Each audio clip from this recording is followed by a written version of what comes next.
You're listening to Answering the Call, the official podcast of the 12th Man Foundation. Our show provides listeners with an insider perspective of Texas A&M athletics and its greatest supporters.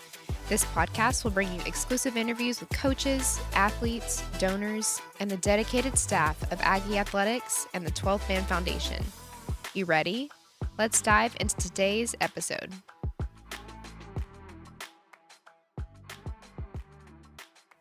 Welcome back to Answering the Call, the official podcast of the 12th Man Foundation. This is your host, Ivy Robinson, and today I am in studio with Texas A&M women's tennis student athlete, Nicole Khirin. Thank you for joining us on the show today, Nicole. Yeah, thank you for having me. Happy to be here. We're so excited to have you here. You know, it's an honor to talk to you today as a defending national champion. I've got to start with that question, okay?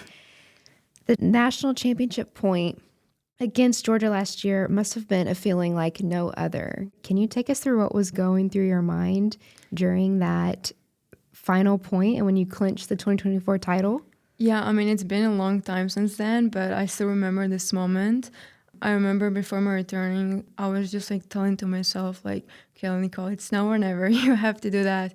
But I felt kind of like free. I was leading and I saw my teammates are all like believed in me. And I remember I was like, okay, just like go for it and see how it goes. Like you're leading by far, like what can happen? You're going to lose this point. And then I ended up winning this point and obviously the netty. And I just remember before I hit the last volley, I just kind of like had like small smile on my face because I knew I'm not going to make it. And I just couldn't believe this actually happened. So it was like such an honor like to be the one who's clinching it. And I'm going to have this memory forever. Yeah, for the rest of your life, truly. If you could just like pick one word to kind of summarize just the team and the journey last year, what would it be and why? I would say roller coaster. We started the season not as we expected. We lost the first two matches of the season and we had like heartbreaking loss against Georgia. But we kind of like been in this together. We always have like this song in the locker room if something happens. Like we were like, we all in this together, like this. Oh, I love that song. Yeah. Yes. So I think like High School Musical? Yeah, exactly. Yes. Yeah. So we started the season like a lot of new people, big team. And it was kind of like weird, but we were like still good friends, obviously. But then with all of the thing that happened with the losses and like kind of other things, we kind of like make a stronger connection and our team chemistry was really, really good at the end of the year. That's fantastic. Yeah. You know, I've also got to ask really quick, how did it feel putting on that national championship ring? It was just like amazing feeling, you know, like having this ring, memory for life. It's a really nice feeling to have it. Absolutely. Okay, Nicole, I want to transition and talk about your background a little bit before we get into the rest of my questions. Now, you grew up in Israel. I'd love to just hear more about your experiences in life and your upbringing in Israel. So can you share with our listeners about your background and your family? Yeah, so I have two brothers, and I kind of started playing tennis because of my brothers. I started really early. Sounds crazy, but I started at 3. Really? Yeah. I was going with my parents just to pick up my brothers from their tennis lessons, and I'll just pick up the racket and start playing. And then around 3.5, 4 years old, my dad kind of like put me in some tennis lessons, you know, for kids. And I had like I was doing different sports. I was doing swimming, I was doing track, I was doing a lot of things. And I just ended up like playing tennis. And then like in high school, we don't have homeschool in Israel. So it was kind of like hard in high school, like to compete and like being in high school and doing school and everything. But my high school was really supportive. The school helped me a lot. And then after high school, I had to go to the military. I served there for 2 years. The military gave me the option either to do something not related, like that I'll have to stop tennis, or something that I'll like do something small, like contribute in like small things, like small jobs, and continue playing tennis. And I think being in the military really helped me to mature. I think like when I came to college, I felt like obviously everyone here at 18, I came in as a freshman as 21 years old. I felt really mature, even compared to the seniors. Like I felt like I handled situation different than like other freshmen. So I think the military really helped me to mature. So, yeah, that's my background. Wow. Okay. Tell me more about when you were in the military, how obviously you took the track of being able to do smaller jobs with the military, but then you were able to continue tennis. So what was that balance like? Yeah, so I have this commitment to the military and I had to be there almost every day. My first job was basically giving uniform to like people that just started the military. And I'll come like in the morning or in the afternoon, and between these times that I have to go to the military, I'll practice. And if I want to travel for tournaments, they have this permission for athletes. Yeah, I mean, it wasn't easy, I'm not gonna lie. I didn't want to do that, obviously, but it's like mandatory. But I feel it helped me in a lot of ways. Be able like to play tennis and serve my country, I felt like it really helped me in a lot of ways. If either it's my tennis, my personal life, getting mature, I think I'm viewing things different. Like everything is like in proportion. Like if something happened, like before the military, I will freak out. But then like I'm like, okay, like let's think. Because in the military, you don't have your mom or dad to help. Obviously, I was home during my service, but you have to deal with these things alone. So I think that really helped me. Did you have to live in a certain area or like on a base, or were you able to go home and... Yeah, so the first month you have to do this training. So I was living in this base for a month. And then I came back home and they like gave me the space that I have to go every day. And then with your commander, you're like basically saying like have agreement, when are you coming, for how many hours. And yeah, this is how it works. And so you mentioned you gained this maturity and kind of this independence to the military. And how do you think that helped you become a better tennis player when you got to the U.S. and came over here to pursue tennis in college? How do you think that helps you on the tennis court? I think before the military, my reactions after I'm losing was way different than now. I'll get more upset. I'll take it hard. Like I'll feel like I'll get burned out like so quickly. But then after the military, I got some understanding of like, I'm not saying that like I understand everything, but like I just saying that like I'm taking everything in proportion, and it just like, it's okay. It's only tennis. I'm not taking it hard. Like obviously I love it and I want to be successful, but it's not what all life is about. Yeah, well said. I'm curious, going back to your brothers, how did they first start playing tennis? Did your parents teach them, or is tennis like a family sport? Or Yeah, so none of my parents like actually play tennis. My dad was in track and my mom, she was in gymnastics, and my dad was really good in track. Actually, he tried all of my siblings to take to track, including me. But my dad like made my brothers to try every sport to see what they actually love. And then he also tried tennis and he fell in love with the sport, and he actually teach himself how to play. So I think after when I started tennis, he was technically with my brother, he wanted them like to be in track, but me, he like pushed with tennis. So that's how I ended up here. that's really neat. Yeah. Do you have a favorite memory of playing tennis with your brothers? Yeah, I mean, my brothers and I, like they were like better than me by far when I was young. Obviously, they played for many years, so they will always beat me. And I think my favorite memory was when I first time beat my brother. It was the best feeling ever. Such a sense of accomplishment, right? Yeah. This is honestly reminding me of Mary Stoyana's story a little bit, because she had an older brother and father that coached her, and she would play her brother as well, and that's how she learned the sport. But yeah, that's really neat. Did your parents, your dad or mom, ever teach you like a personal life motto or life lesson that you uphold to this day? When I was younger, around 12 or 13, I remember my mom, like after I lost, my mom would come always to my tournaments. And every time I would lose, like she like will always mention that like I'll have to take everything in proportion, that it's only sport and tennis is an individual sport, and it will teach me how to be more independent, and I just need to relax and enjoy it. Yeah, that's a great life lesson and motto just to take with you no matter what you do in this life, whether it's a job, whether it's sports. But Yeah. that's fantastic. I'm curious, Nicole, do you have any hobbies outside of tennis? Do you have other things you like to do? Yeah, so my brothers and I are kind of like surfer people. Like, we love surfing. So I would say this is like my main hobby outside of tennis. Obviously, there's no beach here, so I can go and surf. But every time I'm in Israel, That was going to be my question. Is where have you surfed in the U.S.? In Hawaii, actually. This season, at the beginning, we started in Hawaii, and obviously we're like at the beach every day, and a lot of surfers there. So I would like rent a board and just go and surf for fun. Did you teach yourself how to surf, or did someone teach No, you? my brothers, like they into surfing. They just started teaching me, and I fell in love with it. First, I was like, I'm scared, like getting injured, like for tennis. But then I remember I had the injury and I had nothing to do, so I went with my brothers. And actually, before college, my brother and I went to Sri Lanka surfing, and it was so much fun. Oh my goodness. That is such a cool thing that you do outside of tennis. I could never surf. I feel like I would like definitely get an injury in like 2 seconds. But It's hard. Definitely like got some like bruises on my body, but yeah, worth and a lot it. of like upper body strength, right? Like you've got to Yeah, your shoulder paddle is out there, like your gonna get so shoulders. sore after that. Yeah. Right. Wow.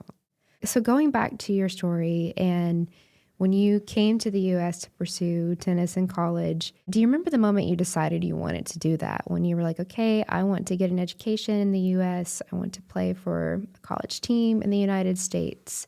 Tell us about that decision. Yeah. So before I was done with the military, I was in the peak of my tennis career. Like, I had high ranking, like it was the best that I had so far. And I won the Israeli championship right before I was done with the military. And in Israel, tennis is not the main sport in Israel, and we're such a small country. And obviously, a lot of things happening in my country, so sports is like the less priority. And it was really hard to find sponsor.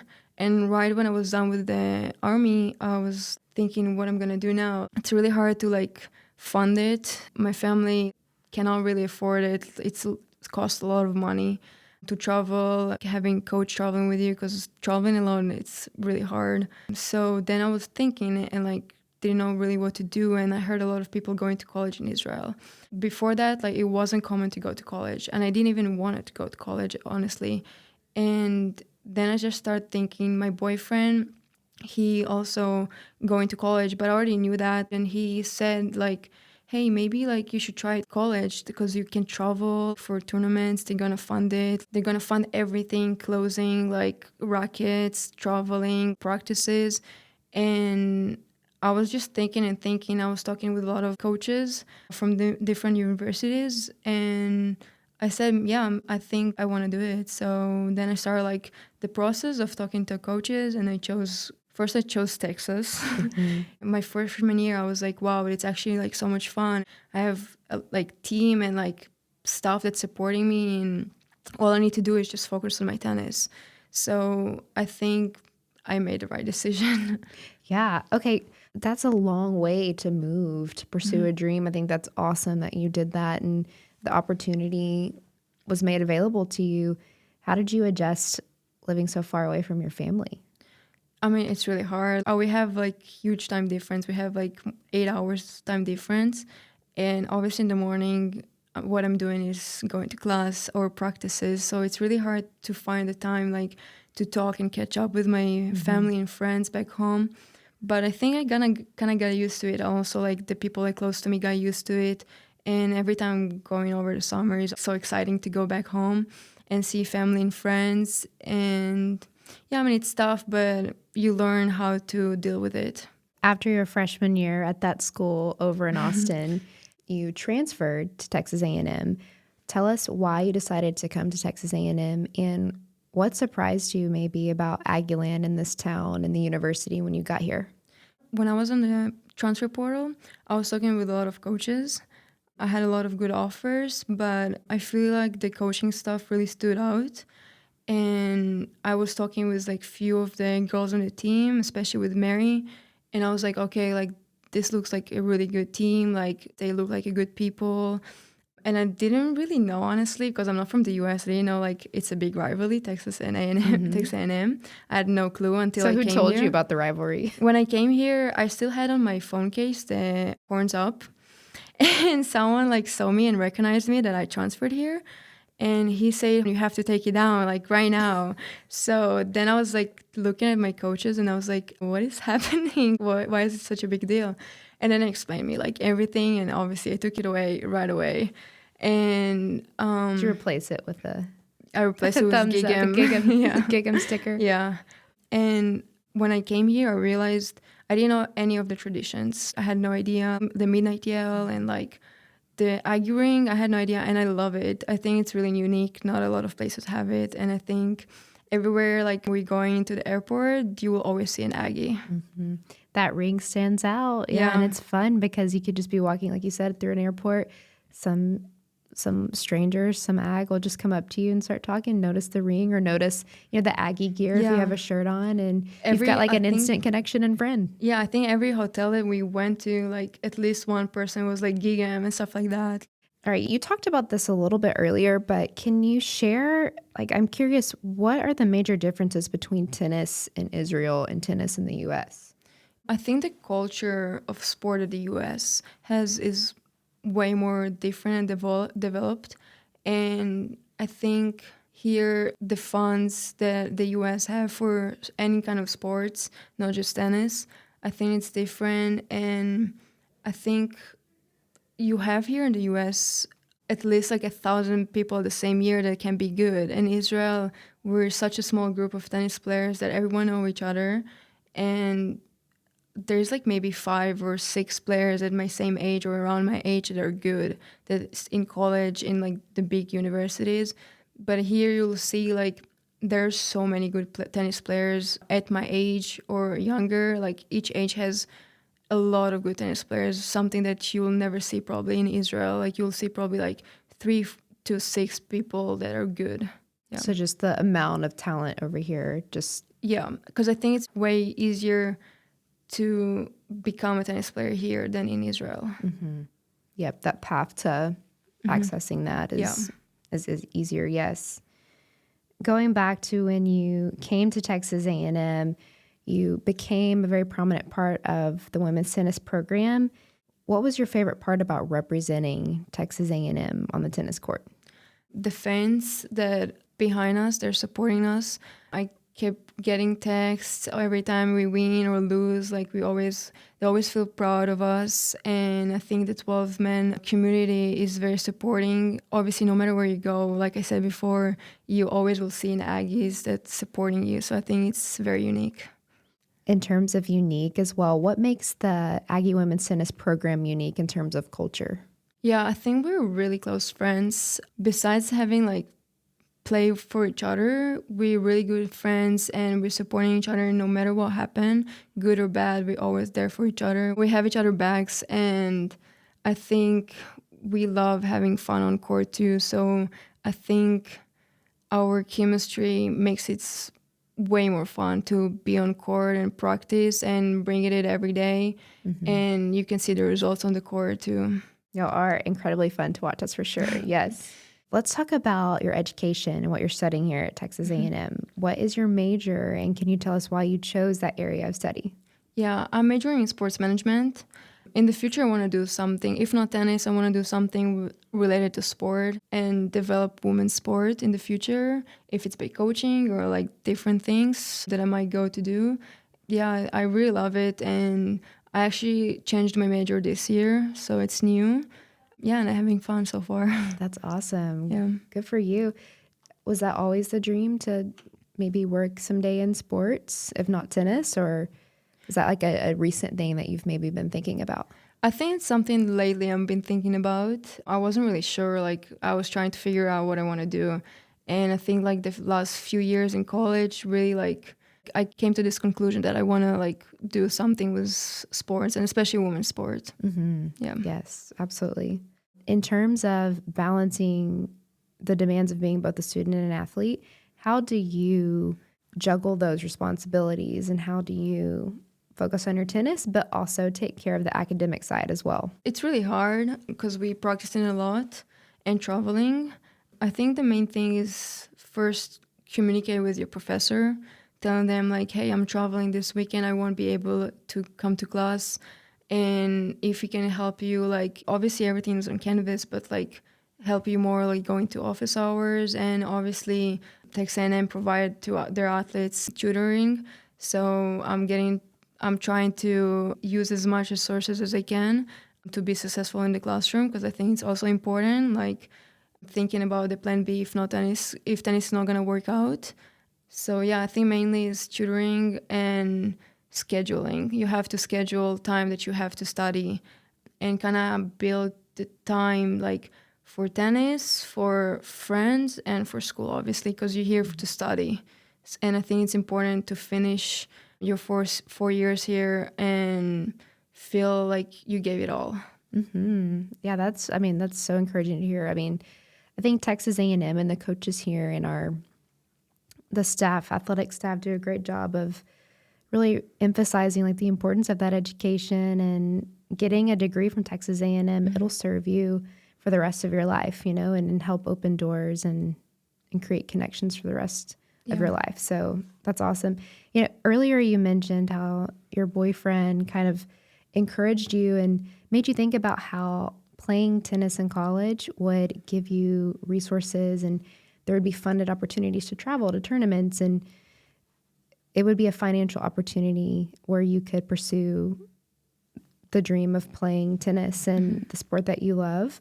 I know that you're a 12 Man Foundation 1922 Fund scholarship recipient. So can you tell us how it felt when you received that financial opportunity to come here to Texas A&M and get a degree and play tennis? Yeah, I felt relieved, honestly, because coming here and having financial support felt relief only on myself, on my parents. They were really worried of like what I'm gonna do if tennis is not gonna work out. So it was always important for me to have the plan B. And I think I feel relieved that I have my friends here. I can play tennis and I can get my education and my degree. And I think the main thing is just feeling relief that like I can enjoy it now and I don't need to be stressed about it all the time of how I'm gonna fund the next tournament. Yeah, really, like that financial burden has been lifted. Yeah. Many of our listeners, Nicole, are 12 Man Foundation donors and fans who come out and support the athletics programs here at Texas A&M. And their contributions help provide scholarship opportunities and elite resources for student athletes to have access to, kind of like what you mentioned earlier. You've got a tutor that's helping you get through classes. But what would be your message of gratitude to those who are listening right now who donate to the 12 Man Foundation to impact student athletes like yourself? Yeah, I just want to say that I'm sure every athlete here is very grateful for that, for getting this opportunity and having this feeling of relief that he can play his sport, having the degree, and don't have to worry about financial. I think everyone is really grateful for that. We're obviously very proud to be an Aggies, and I think that's the main thing. So you've had impressive wins against many top-ranked players. Is there a particular match that stands out to you that you're really proud about? I would say maybe the NCAA singles in the fall. I had a really tough match my first round, and I kind of got really, really tired. And in the round of 16, I had a really tough match against Konima.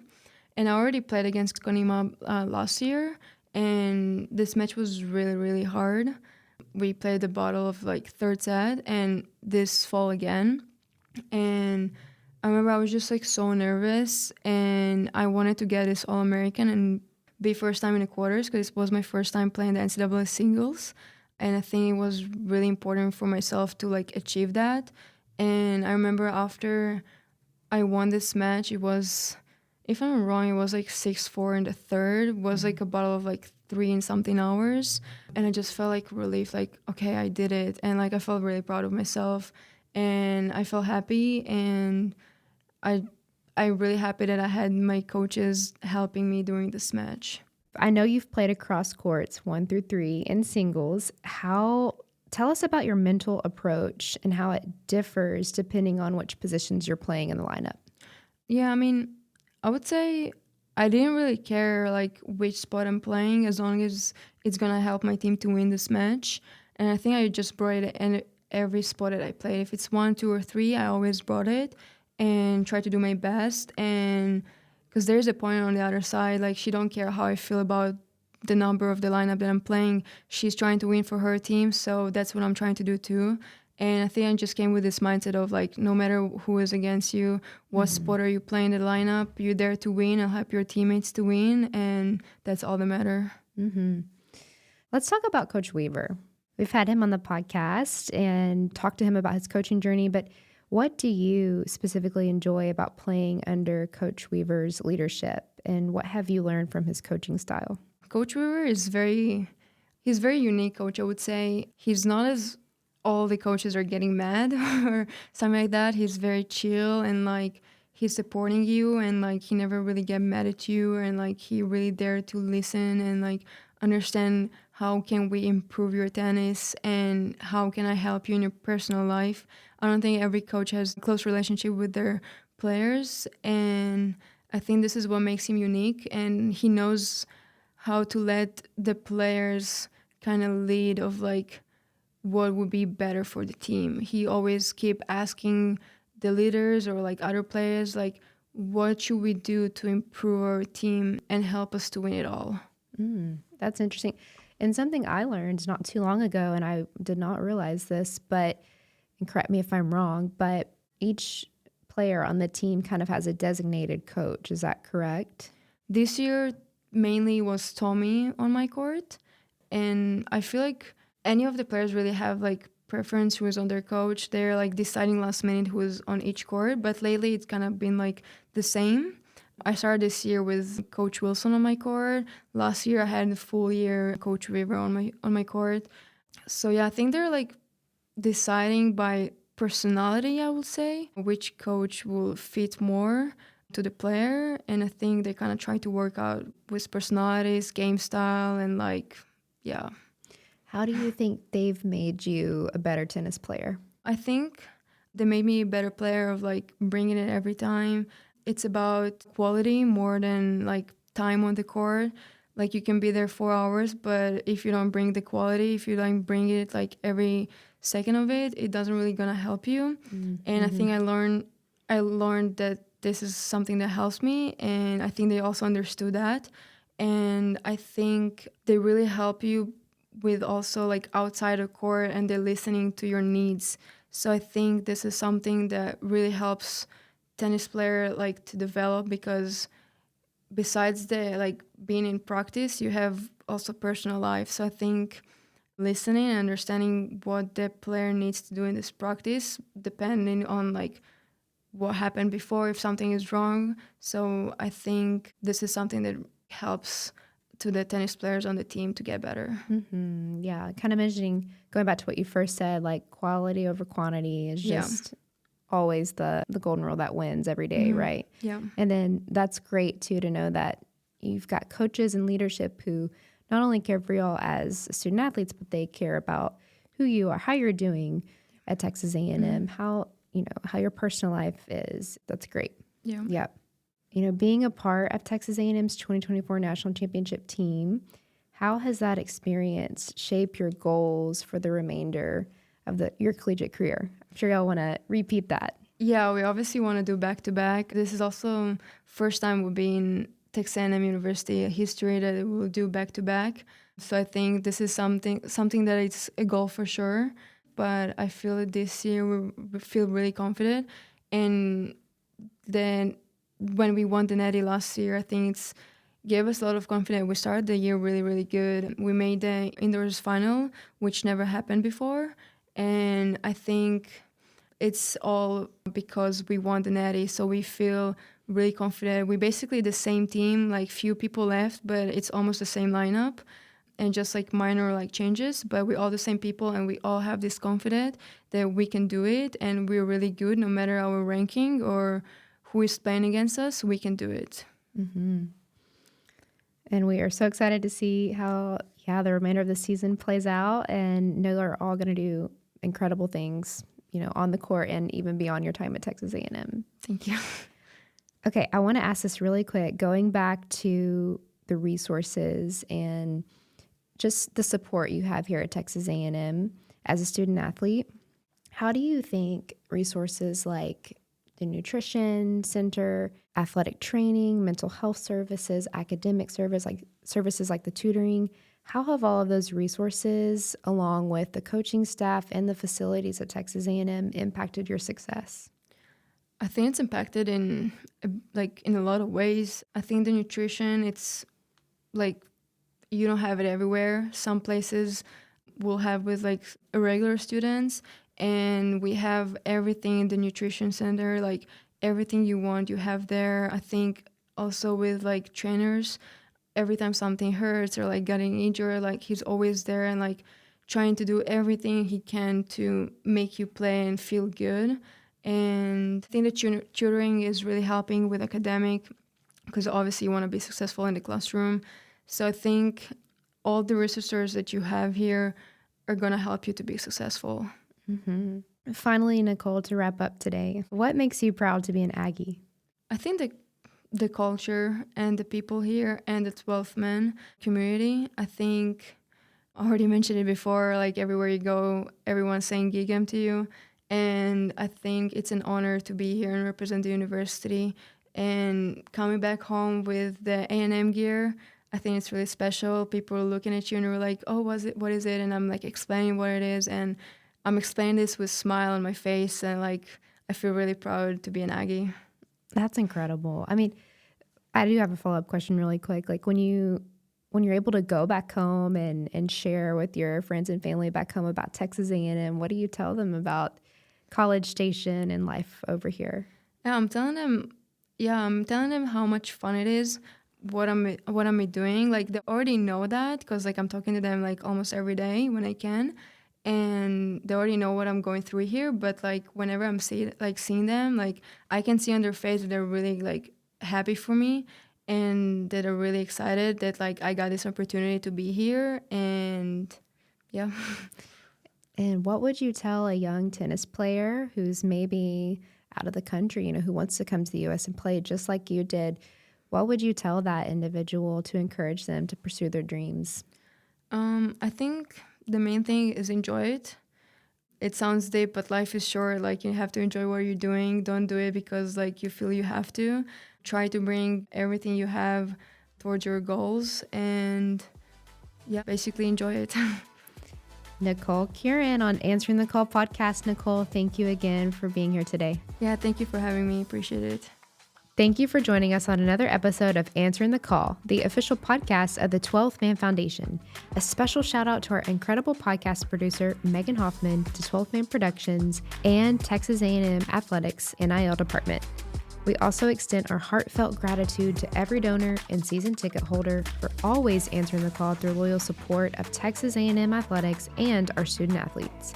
We will be back soon with more content. Thanks, and gig 'em.